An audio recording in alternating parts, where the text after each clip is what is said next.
అదే RTV app వార్తల్ని క్షణాల్లో చదివే అవకాశం ఉంటుంది. ఒక న్యూస్ పేపర్, ఒక టెలివిజన్ ఛానల్ మీ చేతుల్లో ఎప్పుడూ ఉంటాయి. ఏ మైక్ అన్న నేను ఎన్ని మళ్ళీ మాడతా ముందల మైకిల్ అరే నా మాట్లాడండి మీరందరూ మా మిత్రులు కొంచెం ఏంటమ్మా మైక్ కింద ఆఫ్ ద రికార్డ్ మాట్లాడండి. అలా 10 రోజులు అయింది ఎన్నికలయ్యి, ఇంకా మేము ఎమ్మెల్యేగా ప్రమాణ స్వీకారం చేయలేదు. అది వారం జరుగుతుంది. ఇప్పుడంతా వేరే పనుల్లో బాబు గారు నన్ను బిజీ పెట్టారు. ఆల్రెడీ అన్నీ ఒక్కొక్కటి సమీక్ష చేస్తున్నాను. డిపార్ట్మెంట్ వారిగా నేను కూర్చుంటాను, అన్నీ రివ్యూ చేస్తాను. దాని తర్వాత నేను స్పందిస్తాను. ప్రధానంగా నేను చెప్పింది, నేను డీజీ గారిని కలిసాను, హోంమంత్రి గారిని కలిసాను, IG off the record IG గారిని కలిసాను, అందరినీ కలిసాను, డిఎస్పీ గారు కలిసారు, సిఐ గారు కలిసారు, ఎస్ఐ గారు కలిసారు. మొదటి 100 రోజులు గంజాయికి చెక్ పెట్టమని నేను క్లియర్గా చెప్పాను. పోలీసులు ఎవరు నా బందోబస్తు, నా డ్యూటీకి నేనేదో ఊర్లోకి వస్తే మీ ఎవరు రావాల్సిన అవసరం లేదు. మీరు ప్రజలకు సేవ చేయండి, ప్రజలతో ఉండండి. నాకు మొదటి 100 రోజుల గంజాయికి ఫుల్ స్టాప్ పెట్టాలి. ఇక్కడనే కాదు, రాష్ట్రం మొత్తం కూడా చేయాలి. ప్రత్యేకంగా మంగళగిరి ప్రజలు నేను హామీ ఇచ్చాను, చెక్ పెట్టండి, నేను ఆదేశాలు జారీ చేస్తాను జరిగింది. ఓకేనా? హాయిగా ఆన్ ద రికార్డ్ అంటే హాయి కెమెరాలు నేను మాడుతున్నాను. 12 రోజులుగా 3 తెలుగుదేశం పార్టీ కార్యకర్తలు వైకాపా పార్టీ చంపింది. దానికి సమాధానం చెప్పమనండి. తుమ్మపూడిలో మంగళగిరిలోనే మైనార్టీ సోదరుల్ని వైకాపా నాయకుడు చంపాడు. కర్ర బ్యాట్ పట్టుకుని కొట్టి చంపేశాడు. వాళ్ళు మా కార్యకర్తలను చంపి ఇప్పుడు ఏం మొహం పెట్టుకుని ఈ ప్రశ్న అడుగుతున్నారు? ఏమో ఈరోజు కూడా తాడిపత్రిలో మా కార్యకర్తను చంపేశారు. చంద్రబాబు నాయుడు గారు ఓర్పు సహనంతో మమ్మల్ని ఉండమన్నారు కనుక ఓర్పు సహనంతో ఉన్నాం. లా అండ్ ఆర్డర్ మెయింటైన్ చేయమన్నారు కనుక మేము ఎక్కడ ఇష్యూ చేయట్లా. మంగళగిరిలో కూడా లా అండ్ ఆర్డర్ ఉండాలి, నేను ఇష్యూ చేయట్లా. లేదు, నాకు 2 నిమిషాలు చెప్తున్నా. నేను మిమ్మల్ని అడుగుతున్నా, ఎక్కడండి వైకాపా కార్యకర్త ఎవరు దెబ్బ తగిలింది, ఎవరిని చంపాము? ఒక్కడి జోలికి వెళ్ళాం మేము.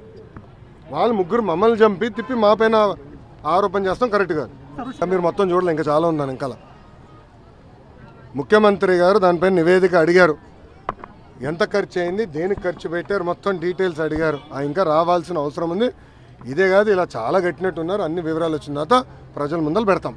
అదంతా అధికారులు వాళ్ళ ప్రాసెస్ వాళ్ళు ఫాలో చేసుకుంటారు. Thank you. నేను గంజాయి విషయంలో కఠినంగా వ్యవహరించమని మంగళగిరి నియోజకవర్గంలో ఉన్న పోలీస్ సిబ్బందికి నేను ఆదేశాలు జారీ చేశాను. మొదటి 100 రోజుల్లో గంజాయి ఫుల్ స్టాప్ పెట్టాలని నేను చెప్పాను.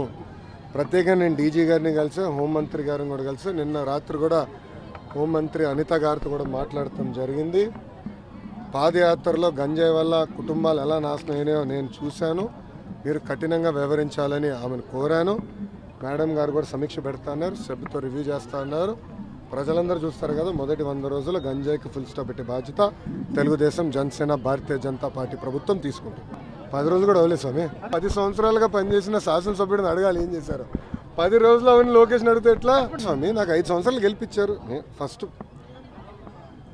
భూములు దశాబ్దాలుగా ప్రజలు నివసిస్తున్న భూముల్ని రెగ్యులరైజ్ చేసి శాశ్వత భూ హక్కు కల్పించాలి మొదటిగా నేను హామీ ఇచ్చే దానికి కట్టుబడిన. డ్రైనేజు, రోడ్లు ఏర్పాటు చేయాలని గతంలో నేను హామీ ఇచ్చాను, ఏర్పాటు చేస్తాను. ఇంతేకాకుండా స్వర్ణకారులకి ఇక్కడ గోల్డ్ క్లస్టర్ ఏర్పాటు చేస్తాను, హామీ కట్టుబడిన. దాదాపు ఒక 10 కీలకమైన హామీలు ఇచ్చిన వ్యక్తి మీ లోకేష్. తప్పనిసరిగా పద్ధతి ప్రకారం చేసుకుంటూ వెళ్తాను. ఇంకా శాసనసభ్యుడిగా ఇంకా మేము ప్రమాణ స్వీకారం చేయలేదు, అది ఈ వారం జరుగుతుంది. ఇంకా నేను రివ్యూలు చేయలేదు. ఎంటీఎంసీ కానివ్వండి, ఇతర ఎనర్జీ డిపార్ట్మెంట్ కానీ, వ్యవసాయ శాఖతో కానీ సిబ్బందితో ఇంకా నేను రివ్యూ చేయలేదు. ఆల్రెడీ మంత్రులుగా ఉన్న నారాయణ గారికి నా కోరికలు, అంటే మంగళగిరికి మీరు ఏం చేయాలనే దానిపైన నా కోరికలు ఆయనకి పంపిస్తాను జరిగింది. కొలుసు పార్థసారథి గారు హౌసింగ్ మంత్రి వర్యులు నేను నిన్న కలిశాను.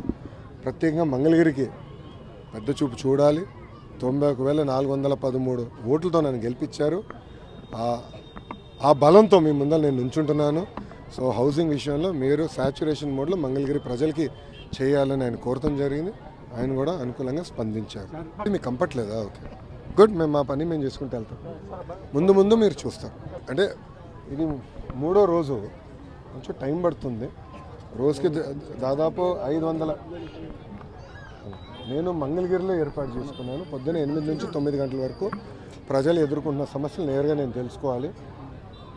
ఏదో పార్టీ అధికారులే కాకుండా ప్రజలు కూడా నేరుగా కలవాలని పొద్దున 8 నుంచి 9 గంటల వరకు స్ట్రిక్ట్గా నేను ఊరిలో ఉన్న ప్రతిరోజు నేను కలుస్తాను. ఇప్పటికీ ఇది 3వ రోజు. ఈ రోజుతో రేపు ఉంటే ఈ వారాంతం ఇక్కడనే ఉన్నా కనుక అందరినీ ప్రజల్ని కలుస్తూ వాళ్ళ సమస్యలు తెలుసుకుంటా ఆ సమస్యకి పరిష్కారం ఎత్తుకు బాధ్యత నేను తీసుకున్నాను. ప్రభుత్వం ఏర్పడింది, ప్రజా దర్బార్ మొత్తం రాష్ట్రం అంతా ఏర్పాటు చేస్తే బాగుంటుందనేది నాకు సోషల్ మీడియాలో కూడా చెప్పడం జరిగింది.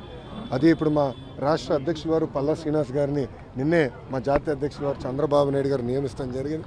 అన్నగారిని ఈరోజు కలుస్తున్నాను. దాని తర్వాత జాతీయ అధ్యక్షులు వారు చంద్రబాబు నాయుడు గారితో కూడా చర్చించిన తర్వాత ఒక నిర్ణయం మేము తీసుకుంటాం. Thank you. మరిన్ని వీడియోస్ కోసం ఛానల్ ని సబ్స్క్రైబ్ చేయండి. లేటెస్ట్ అప్డేట్స్ కోసం వాట్సాప్ ఛానల్ ని ఫాలో చేయండి. అండ్ లింక్ డిస్క్రిప్షన్ లో ఉంది.